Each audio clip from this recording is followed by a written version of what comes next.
2, 1. Então tá, jovens, voltamos, jovens. É o maravilhoso mundo do processo penal. Nós temos que acelerar um pouquinho o passo, se vocês me permitirem.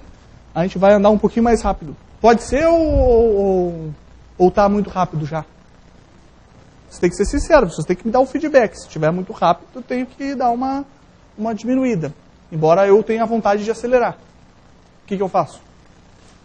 Posso acelerar? Então tá. E qualquer coisa a gente freia. Tá certo. Então vamos lá. Vamos adiante. Então nós já vimos aqui, nós estamos vendo as características do inquérito. Vamos passar para cá, tá? Nós estamos vendo as características do inquérito policial. Vimos que a primeira característica que o inquérito policial, ele é uma peça administrativa. O segundo, ele é uma peça escrita. Tá? Uma peça escrita. Terceiro, uma peça sigilosa. Tá? Esse sigilo ele é relativo, ele não se aplica ao advogado, ao juiz e ao promotor. Cuidado com a regra do advogado, porque nos casos que envolver sigilo, envolver intimidade do investigado, ou nos casos de crimes contra a dignidade sexual, o inquérito policial ele é sempre sigiloso, inclusive para os advogados. Salvo para o advogado com procuração e que tem interesse, né, na causa, ou seja, o advogado do investigado, por exemplo. Certo? Aí ele pode ter acesso. Fácil? Não vai poder ter acesso, mesmo um advogado com procuração, para os casos em que a diligência estiver em curso. Aí eu sou advogado do investigado, tenho procuração, eu posso ter acesso aos autos de interceptação telefônica enquanto a interceptação telefônica está andando? Aí não, tá? Aí não. Aliás, se ele souber que esses autos existem, já parte da diligência já nem tem razão de existir. Né? Vamos adiante. Então, peça administrativa, peça escrita, peça sigilosa. Quando eu falo de peça sigilosa, eu lembro daquele caso do menino Bernardo. Lembra do caso do menino Bernardo também? O menino Bernardo foi morto, era pela madrasta, né? Pela madrasta ou pelo padrasto, não lembro. Foi o pai e a madrasta, o pai e a mãe. Não, foi o pai e a madrasta. Não lembro, que eles aplicaram uma injeção na criança, depois esconderam o corpo. Eu me lembro que aquela investigação ela foi muito mais pública do que sigilosa, porque a cada ato era publicado, era dada uma entrevista, falava como é que estava indo a investigação. E aí chegou um momento que a delegada, era uma delegada lá do Rio Grande do Sul, ela parou de dar esses acessos. E a imprensa veio caindo de pau em cima. E o advogado também não pôde ter acesso a alguns atos. E aí, boa parte das pessoas ficava sem entender. A minha mãe, por exemplo, que é sempre um termômetro muito bacana para descobrir, né, o que o leigo está pensando sobre o profissional, ela achava um absurdo. Como é que não é, meu filho? Eu quero saber o que está acontecendo. Mãe, eu quero que é sigiloso, mãe. Sigiloso? Como é que sigiloso? Aquela mulher estava falando toda hora na televisão. Aí é difícil de argumentar contra isso, né? Isso mãe, mas é que não eram casos que envolviam intimidade. Dele, que intimidade? Bandido tem intimidade? Agora, a mãe é tipo Bolsonaro, assim, ela é meio nervosa. A mãe é porte de arma para todo mundo, meu filho. Tem que matar. Que é isso, mãe? Para o princípio da dignidade da pessoa humana. O que é isso? Aí ela fala, cidadão de bem. Eu disse, quem é o cidadão de bem, mãe? É o cidadão de bem. Normalmente ele é branco e tem uma renda alta. Esse é o cidadão de bem. Número 4, gente, vamos lá. Nós vimos que o procedimento é administrativo, escrito, sigiloso e, por fim, inquisitivo. Não é por fim não, porque tem 412 ainda, tá? Inquisitivo.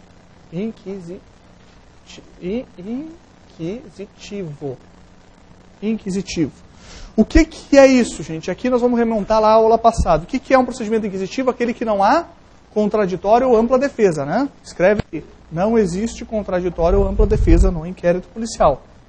Tá? Contraditório e ampla defesa. Aí passa um risquinho assim, ó. Não tem contraditório, não tem ampla defesa. Facinho? Maravilha? Sem contraditório, sem ampla defesa. Certo? Diferente da ação penal. Na ação penal tem contraditório e ampla defesa. Tá? Fácil? Lembraram o que é contraditório e ampla defesa? O que é contraditório, gente? Na aula passada. Contraditório. Contraditório é ter ciência dos atos. A ciência dos atos praticados durante a instrução. Tá? Ter conhecimento do que está sendo produzido. E ampla defesa é poder produzir provas e contrariar as provas produzidas pela outra parte. Isso é ampla defesa. Certo? Isso nós vamos ver lá em ação penal. Que lá na ação penal existe contraditório e ampla defesa. No inquérito policial, via de regra, não existe. Tá? Não existe. Mas, aqui ainda, gente, é possível alegar suspeição ou impedimento do delegado de polícia, da autoridade policial? Na aula passada, nós falamos sobre o juiz natural, nós falamos sobre o princípio da demanda, etc, etc. E falamos sobre a imparcialidade do juiz. Lembraram disso? O princípio da imparcialidade? O juiz que é casado com um advogado de uma das partes pode julgar? Não. Tá? O juiz que é casado com a investigada pode sentenciar, pode atuar nesse caso? Não. Tá? São as regras de suspeição e impedimento que nós vimos e citamos na aula passada. Pergunta: esses impedimentos, essas suspeições, se aplicam ao delegado de polícia, à autoridade policial? O delegado de polícia foi vítima de um roubo. Ele mesmo pode investigar o roubo? Ou não, já que ele é a vítima? Vejam, gente, não cabe exceção de impedimento, não cabe exceção de suspeição com relação ao delegado de polícia. Então não pode o investigado, por exemplo, dizer, não, mas tu é irmão da vítima que foi estuprada, agora tu está querendo me investigar. Tá? Não existe esse instrumento de alegar uma suspeição, um impedimento do delegado de polícia. Não existe isso juridicamente, um ato jurídico para isso. Tá? Mas o delegado de polícia deve ser indicado como suspeito ou impedido. Conseguiram perceber a diferença? No caso do juiz, qualquer um, percebendo que há uma suspeição ou impedimento, pode alegar isso. Então, o juiz é impedido, o juiz é suspeito. Tá? Agora, no caso do delegado, isso não existe. Tá? Ninguém pode alegar isso. Não existe, perdão. Não existe um instrumento jurídico competente para essa alegação. Tá? Essa é a questão. Não existe exceção de incompetência, não existe exceção de suspeição, não existe isso no inquérito policial. De modo que compete só ao delegado de polícia se manifestar dizendo, sou suspeito, sou impedido e me afasto desse caso. Claro que existem regras administrativas que vão tentar impedir isso. Então, vamos para a prática, tá? Esquece a teoria. Na teoria, o que nós vamos ficar aqui? Não existe a possibilidade de exceção de impedimento ou suspeição do delegado de polícia, devendo ele se indicar suspeito ou impedido. Certo? Essa é a regra, se cair na prova é isso. Feito? Ótimo. Na prática, é evidente que se uma vítima for ao chefe do delegado de polícia, por exemplo, o delegado regional de uma polícia, tem o delegado de polícia, chega para o delegado regional e faz uma petição dizendo que o delegado de polícia que está investigando é casado com a vítima. Aí provavelmente o delegado regional vai analisar o caso e vai redistribuir o feito de acordo com a 2.830. Tá? Mas isso é uma questão administrativa, não vem para a nossa prova aqui. Tá? Para a nossa prova bastam essas informações que a gente passou aqui. Certo? Fácil? Maravilha? Olha lá. Artigo 107 do Código de Processo Penal. Anota aí, só essa regra que eu falei. Ó. Artigo 107 do Código de Processo Penal. Vou ler para vocês aqui, olha só. Não se poderá opor suspeição às autoridades policiais nos atos de inquérito. Vou repetir. Não se poderá opor suspeição às autoridades policiais nos atos de inquérito. Vírgula. Mas deverão elas, quem? As autoridades policiais, declarar suspeitas quando ocorrer motivo legal. Exatamente isso que a gente falou. Tá? Não pode opor suspeição, mas a autoridade policial vai ter que se declarar suspeita. Fácil? Maravilha? Ótimo. Quando a gente fala que não tem contraditório ou ampla defesa nos atos de inquérito policial, como eu disse para vocês, é a regra. Tá? Existe uma parte da doutrina que vai trazer a possibilidade, sim, mostrar que existe uma parcela de exercício de defesa dentro do inquérito policial. Então vocês vão colocar um OB aí, um OB, e nós vamos fazer as duas formas de exercício do direito de defesa. Coloca um OB, exceção, tá? Exceção, cuidado, tá? Cuidado. Nós vamos botar duas formas aqui, tá? Duas formas. Gente, eu só quero deixar muito claro aqui para vocês, tá? Se cair na prova, existe contraditório e ampla defesa do inquérito policial, qual é a resposta? Não, tá? Isso tem que ter bem claro. Agora eu vou trazer a exceção disso, eu vou aprofundar. A regra geral está aqui. Agora eu vou aprofundar. A gente sempre começa assim, vai na regra e vou aprofundando, certo? Vamos para a exceção aqui, ó. O que a doutrina mais moderna tem trazido? Tá? É só para dar uma aprofundadinha, para não ficar muito sem graça. O exercício endógeno do direito de defesa. Exercício endógeno do direito de defesa. E também vamos falar, e aí deixa um espacinho aqui que a gente vai conversar sobre isso rapidamente, o exercício exógeno do direito de defesa. Exercício endógeno do direito de defesa, exercício exógeno do direito de defesa. Tranquilo? Vamos lá. Vamos começar pelo exercício endógeno do direito de defesa. O que é o exercício endógeno? Endógeno é para dentro, tá? O exercício do direito de defesa dentro dos autos de inquérito policial. Então é isso que eu quero mostrar para vocês. Existe, assim, vou botar assim, ó, no inquérito policial, existe o exercício do direito de defesa no inquérito policial? Na verdade, se a gente parar para pensar bem, existe. Exemplo. Direito ao silêncio do investigado. O investigado não tem direito ao silêncio? Direito de permanecer calado? Não tem isso? Tem. Isso é uma forma de exercício de defesa do sujeito. Outro exercício endógeno do direito de defesa. No momento do seu interrogatório, ele pode o quê? Mentir. Não pode, por delegado de polícia, ele não pode mentir. Senão, eu não estava lá, na verdade, eu fui abduzido. Eu estava caminhando, veio um espaçonave, me levou.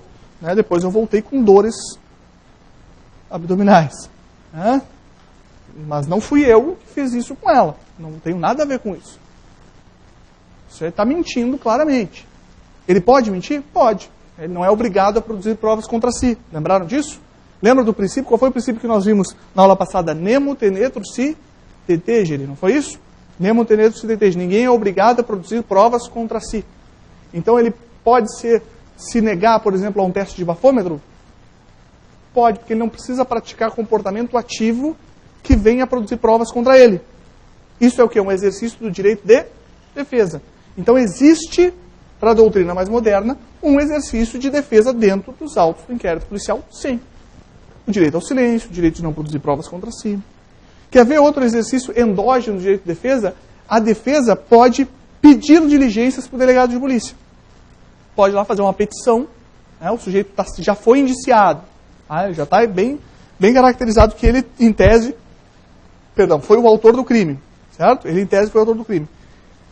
Pode o advogado desse indiciado apresentar uma petição pro delegado de polícia pedindo, por exemplo, a produção de determinada prova pericial ou pedindo que a dona Maria José, que é a vizinha dele que pode ter visto o crime, pode fazer isso?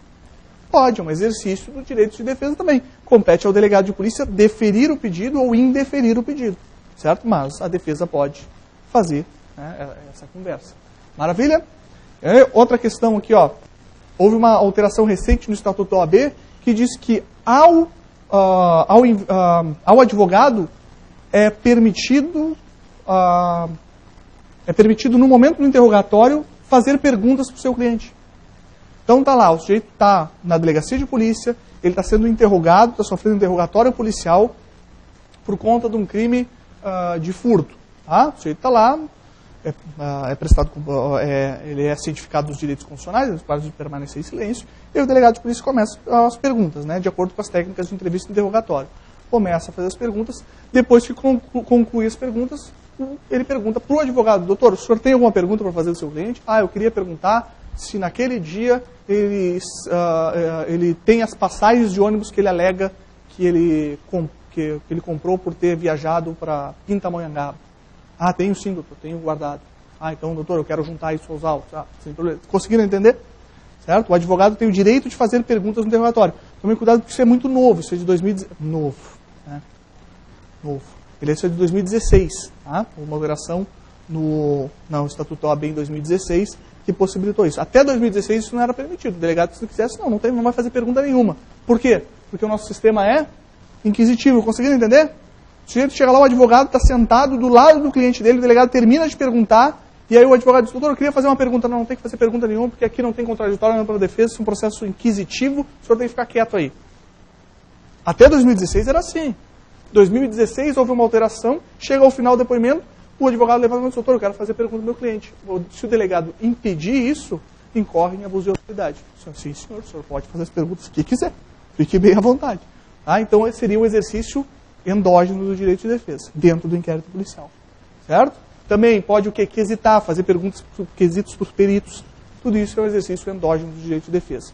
Exercício exógeno do direito de defesa é aquele que é feito fora dos autos do inquérito policial. Mas como é que é isso? Ora, vamos supor que o inquérito policial está andando e o delegado de polícia está começando a extrapolar no seu poder investigatório. Está começando a praticar atos que afrontam, inclusive, a dignidade do sujeito.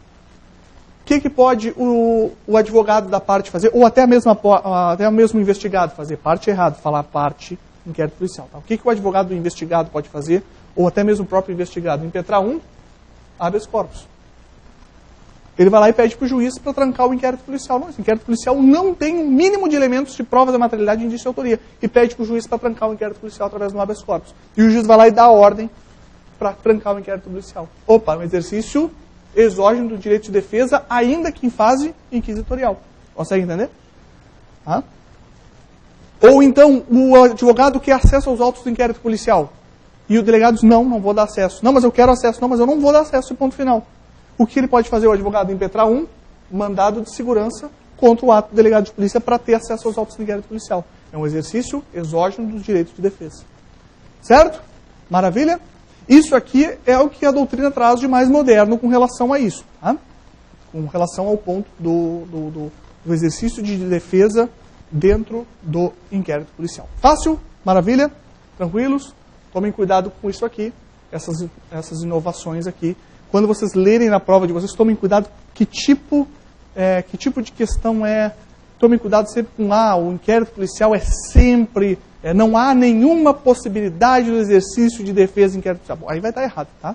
Nenhuma possibilidade. Agora, se for uma questão simples assim, o inquérito policial tem como característica a inquisitoriedade, de modo que não há, via de regra, contraditória ampla defesa nos autos do inquérito policial.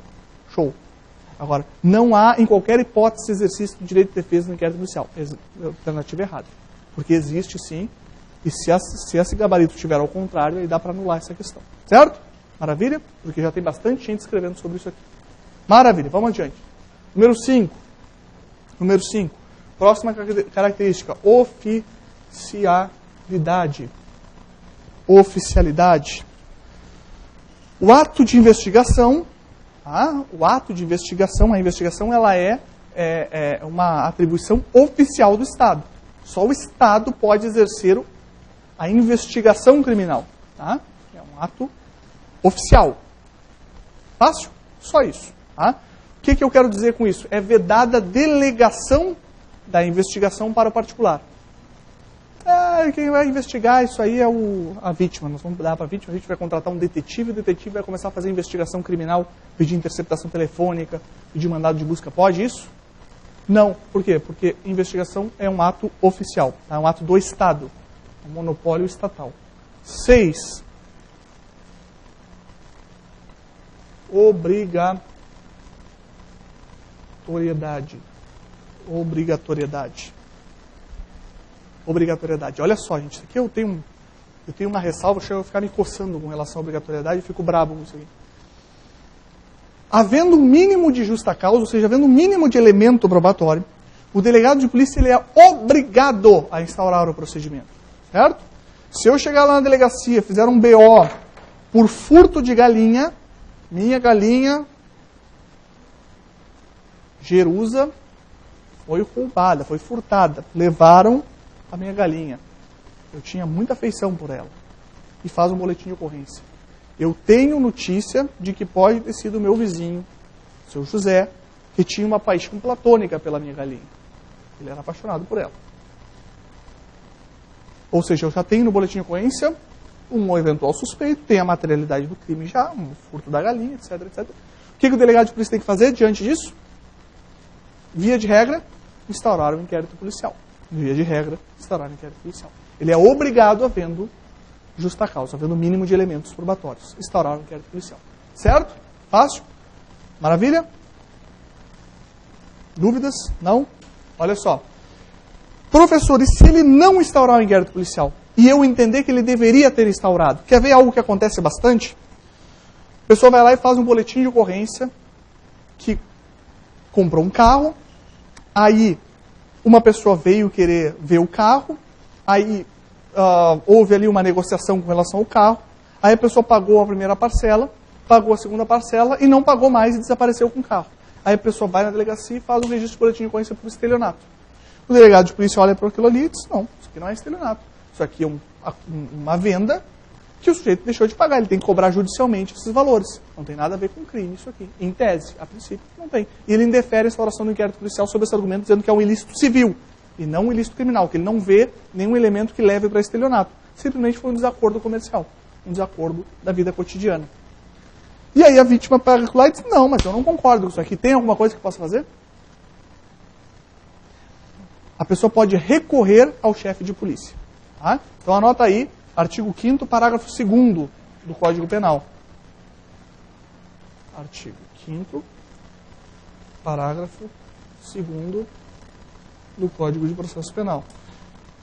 Do despacho que indeferir o requerimento de abertura do inquérito, caberá recurso ao chefe de polícia. Do despacho que indeferir despacho que indeferir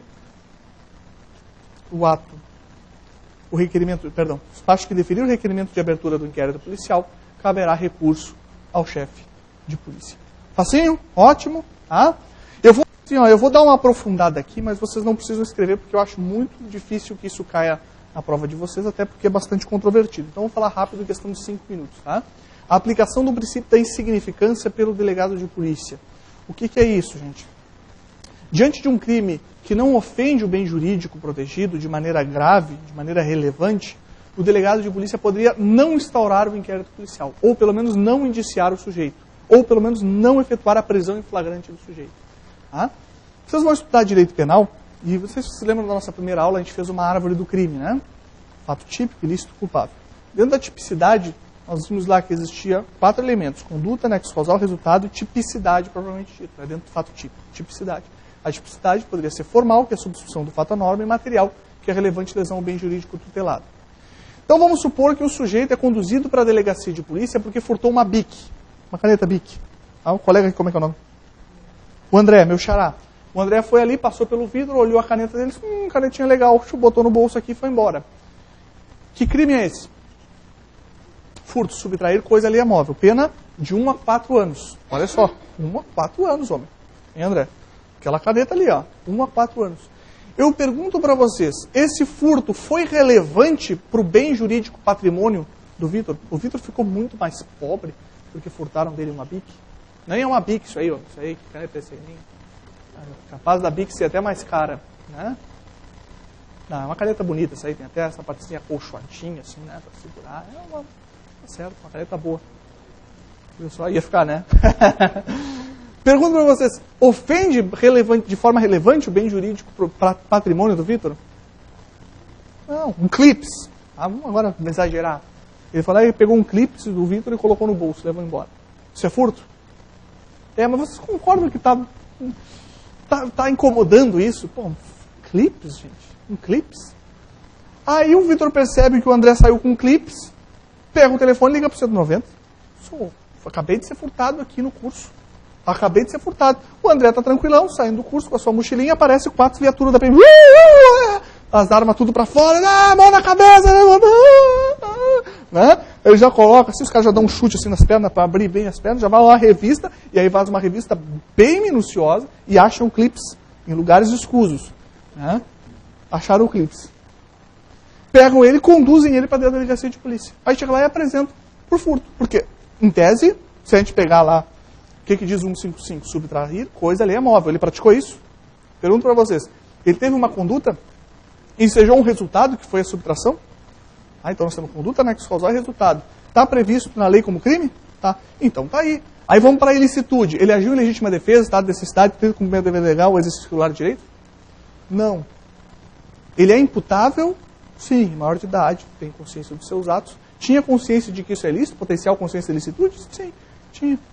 O direito podia exigir dele um comportamento diverso desse que praticou? Poderia. Não pode praticar esse tipo de coisa. Agora, vocês acham justo, coerente, que eu lá, como delegado de polícia, olhando um cara furto, vou dizer, tá preso em flagrante, filho. A gente lavra o auto em flagrante, manda ele pro presídio, aí ele vai lá, entra no presídio, tem o cabelo rapado, coloca o uniforme dele, ele passa a noite lá, até o juiz soltar ele. Porque o crime não admite prisão preventiva, já que a pena máxima é 4 anos. Acham coerente? Acham que o sistema é feito para isso? Vocês não querem conversar comigo, realmente? Segunda-feira, o professor vai tomar no cu. Não estou aqui para responder perguntas, eu estou aqui para fazê-las. Tá? Mas vamos lá.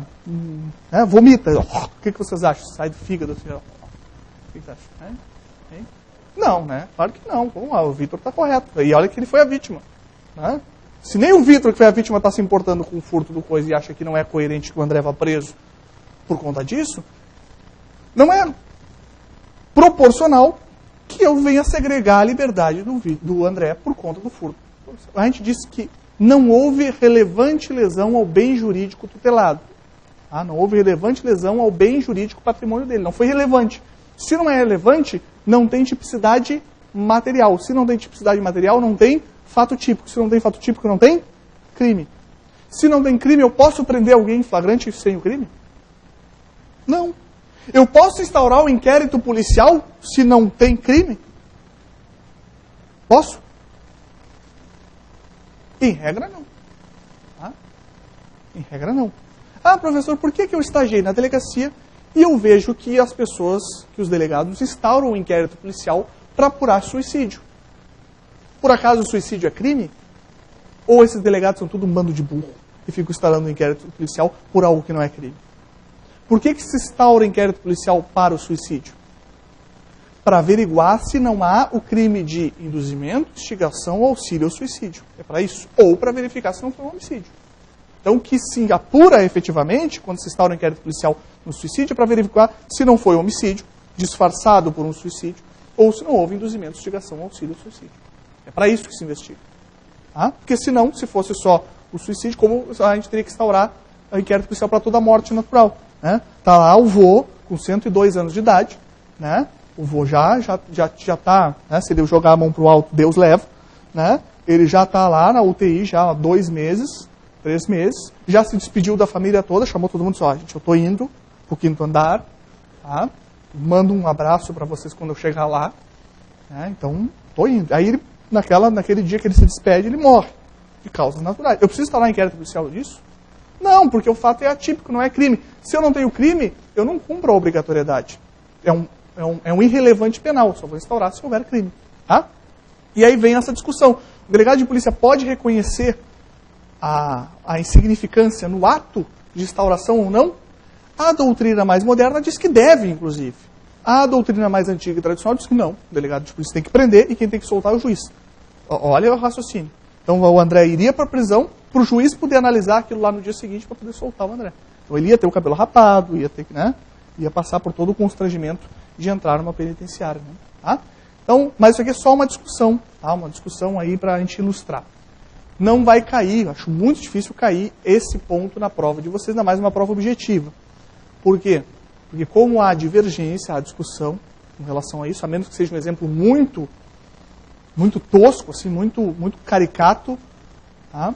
Não pode dar discussão para recurso. Então é melhor, normalmente não faz esse tipo de questão. Vamos manter na tradição. Havendo o mínimo de elementos, o delegado de polícia tem que instaurar. Aqui, ó, outro exemplo, e eu falei desse exemplo na primeira aula. Lembra do caso que eu falei que eu estava em Freiburg, meus primeiros meses como delegado de polícia, que eu recebo boletim de ocorrência de uma vizinha, lembraram disso? Relata a comunicante que sua vizinha ele chamou de nariz de cheirabosta. Deseja representar. Eu tenho um crime ali? Aí a colega vai passar mal ali. Nariz de cheirabosta. Eu tenho um crime ali? Tenho, crime de injúria. Chamar outra pessoa de nariz de cheirabosta é injúria. Né? Eu tenho um mínimo de elemento? Tenho. Então, em regra, eu tenho que instaurar se houver requerimento da vítima. A gente vai ver isso mais adiante, que é uma ação penal privada. Mas, havendo requerimento e havendo elementos, eu tenho que instaurar. Obrigatoriedade.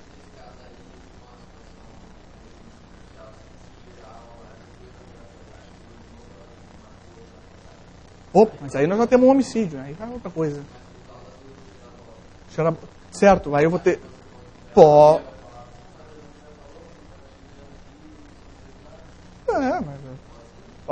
Sim, pode ser. Exato, assim como o André pode ter furtado o teu clips, e aí chega na delegacia, o delegado diz, não, furtar clips não é tipicidade, não é material, vamos liberar o André aqui, não vou nem instaurar nada. O André sai, quando ele sai na porta, meu clips, pá, pá, pá! Ele morre ali, né? Aquele monte de sangue rolando para tudo que é lado. Aí eu tenho um homicídio decorrente do furto do clipe. Aí eu vou investigar o homicídio, né? Aí vai chegar o delegado na porta e falar, então agora sim vamos instaurar um inquérito policial para averiguar. Obrigatoriedade foi, vamos pro próximo.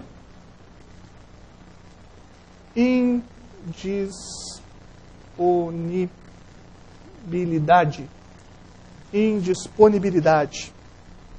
Uma vez instaurado o inquérito policial, o delegado de polícia não pode arquivá-lo. Uma vez instaurado o inquérito policial, o delegado de polícia não pode arquivá-lo. Vejam, gente, isso é uma medida de controle. Tá? Uma medida de controle dos atos da polícia. Para não ocorrer o que ocorria muitos e muitos anos atrás, em que se instaurava o inquérito policial, depois ele parava numa gaveta. Por N motivos. Tá? Então, uma vez instaurado o inquérito policial, ele tem que ir até o fim. Tá, professor, mas se nos autos do inquérito policial foi instaurado para apurar, por exemplo, um suicídio. Vamos pegar o exemplo. Para apurar se houve homicídio, se houve induzimento de instigação. Chegou no meio do inquérito policial, está muito claro que o sujeito se suicidou. Não houve homicídio, não houve induzimento de instigação ao suicídio, não houve nada. A pessoa se matou. A pessoa foi lá nos canyons, no Itaibezinho, e se jogou lá de cima. Já foram lá? Vale a pena, aqui na fronteira do Rio Grande do Sul com Santa Catarina, tem lá os canyons, é bem bacana, o parque custa R$6 a entrada, é bem legal, vocês entram lá, caminham pela beira dos canyons, vocês olham os paredão assim, aí eu fico pensando, poxa, a pessoa quer se mata lá, né? Porque até é bonito, o cara se joga, né? Vai vendo a paisagem, os passarinhos vão passando, né? E não tem como, a pessoa morre mesmo, porque é muito alto, né? Então, está tudo muito claro que é um suicídio. O delegado pode parar e dizer, não, mas peraí, isso aqui está muito claro, suicídio, vou arquivar aqui, pá, arquive-se. Vou continuar isso aqui, arquive-se, não vou nem mandar para o judiciário. Pode? Não, uma vez instalado o inquérito policial, é indisponível. Isso está onde, gente? Artigo 17 do Código de Processo Penal. Tá? Artigo 17 do Código de Processo Penal. A autoridade policial não poderá mandar arquivar os autos do inquérito policial. Tá? Não poderá mandar arquivar os autos do inquérito policial. O que ele tem que fazer então, gente? Ele tem que concluir a investigação, fazer um relatório, indicando que não houve crime, que não há crime ali. Certo? Não há crime ali. Certo? Vai se manifestar no relatório nesse sentido. Aí, certamente, o juiz vai dar vista ao Ministério Público e o Ministério Público vai pedir o arquivamento, o juiz vai arquivar. É assim que a gente vai ver mais adiante, a gente vai ver como é que se faz o arquivamento do inquérito policial. É um ato complexo, a gente vai estudar mais para frente. Certo? Próximo. Outra característica. Temporário. Ai, professor, 8ª característica já. São 122, já falei para vocês. Temporário. Vejam só, gente. Não é possível investigações eternas. Isso viola o princípio da dignidade da pessoa humana. É muito ruim estar sendo investigado. Né? Quem é servidor público, por exemplo, até mesmo que trabalha na iniciativa privada, ser suspeito de algo, ser investigado por algo é algo que te deixa inseguro, te deixa chateado, por mais que tenha plena consciência de que não fez nada de errado. Ainda assim, ficar com uma espada da justiça sobre a tua cabeça pairando é uma coisa que tira teu sono, mesmo sabendo que não fez isso. Certo? Então, não é possível investigações eternas. O sujeito é investigado assim, ad eterno, sem parar. Por isso que o Código de Processo Penal traz um prazo certo para a investigação, um prazo determinado.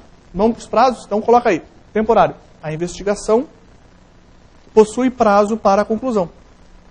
A investigação possui prazo para a conclusão. Qual é o prazo de conclusão da investigação, gente? Vamos comigo. Prazo. Existem 2 prazos essenciais aqui, tá? 2 prazos importantes. O primeiro prazo é o prazo de investigado preso. E o segundo é o prazo de investigado solto. Maravilha? São 2 prazos diferentes. Prazo de investigado preso. 10 dias. 10 dias para concluir o inquérito policial de um sujeito preso. Certo? 10 dias. Cuidado aqui. Cuidado aqui. Nós estamos falando de 10 dias para investigação da Polícia Civil. Tá? O prazo de investigação de investigado preso da Polícia Federal é de 15. Senhor, por quê? Não sei.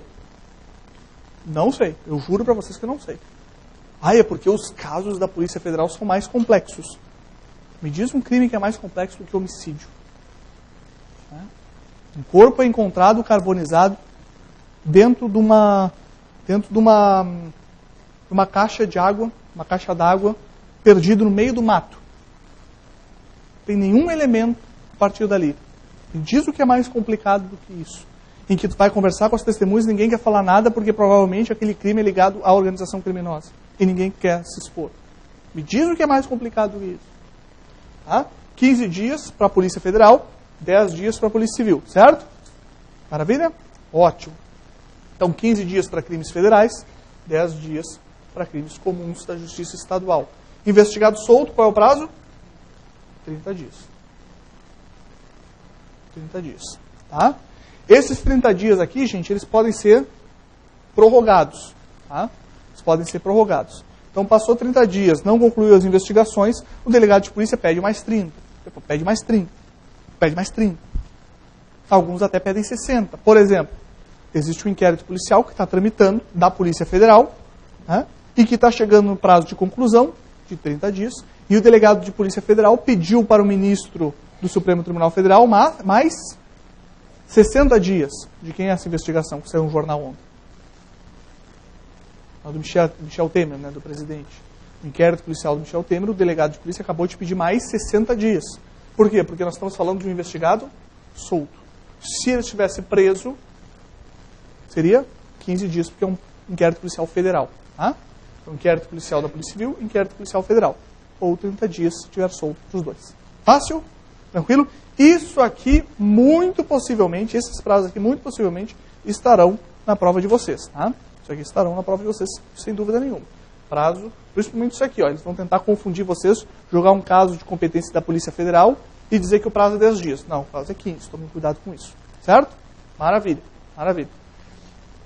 Aqui eu só quero citar um artigo da Constituição Federal para vocês lerem em casa. Coloca aqui, ó, vinculado temporário, 1AB, e aí vocês vão escrever artigo 5º, inciso 78. Ah, como é que é 78? LXXV 3 pauzinho, tá? Artigo 78. Já te passo a palavra aí, colega. Trata sobre a duração razoável do processo, tá? Todo processo tem que ter uma duração razoável. Processo ou procedimento. No caso aqui nós estamos falando de inquérito policial. Então o prazo do inquérito policial tem que ser razoável, tem que estar dentro dos limites de razoabilidade. Pois não, colega?